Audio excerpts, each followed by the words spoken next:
ఇంత మాట చెప్పాలి సభాముఖంగా. నేను సేవకురాలను పిలిచినప్పుడు మరి సహోదరుని పిలిచినప్పుడు నాతో 2-3 అన్నారు. ఏమన్నారంటే ఆమె కొందరిని తిట్టింది అని మాట్లాడినారు. మరి ఎలా పిలుస్తున్నావని నన్ను అడిగారు. అడిగినప్పుడు నేను ఒకటే మాట చెప్పా, ఆమెలో తగ్గింపు చూశాను, రెండవది ఆమెలో హోలీ స్పిరిట్ పనిచేస్తుండదని చూశానని చెప్పాను. హల్లెలూయా. చూడండి, పరిశుద్ధాత్మ ఆవరింపు లేకపోతే, పరిశుద్ధాత్మ సహాయం లేకపోతే దేవుని బిడ్డలారా ఏ వ్యక్తి కూడా ఒక పల్లవి రాయలేరు. మరి దూర ప్రాంతం నుంచి మరి నేను ఒక 2-3 సింగర్లకు ఫోన్ చేశాను. 2-3కి ఫోన్ చేస్తే వారిలో నాకు కనిపించింది ఏంటంటే హెచ్చింపుగా అనిపించింది. వెంటనే నేను ఫోన్ కట్ చేశాను మాట్లాడి.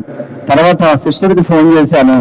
ఆ రిసీవింగ్ ఎట్లుందంటే అందులో 0% తగ్గింపు ఉంది. కొట్టండి గట్టిగా చప్పట్లు.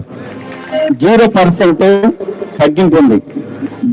చాలా మంది నా దగ్గరకు వచ్చిన కొంతమంది దైవజనులు స్పీకర్లు నన్ను డిమాండ్ చేశారు. నేను సిస్టర్ని అడిగాను, అమ్మా ఏమైనా ఉందా అంటే, లేదు బ్రదర్, మీరు ఏది ఇచ్చినా మాకు సంతోషమే అన్నది. అది 0 తగ్గింపు. చప్పట్లు గట్టిగా హల్లెలూయా. చూడండి దేవుని బిడ్డలారా, దేవుడు ఉచితంగా ఇచ్చాడు, ఉచితంగానే పంచాలి. మత్తయి సువార్తలో దేవుడు చెప్పాడు. కనుక దూర ప్రాంతం నుంచి వచ్చిన దైవజనురాలకి మరి బహుబలంగా దేవుని చేతులు వాడబడుతుంది. ఆమెను వారి పరిచర్ని ప్రభు దీవించును గాక.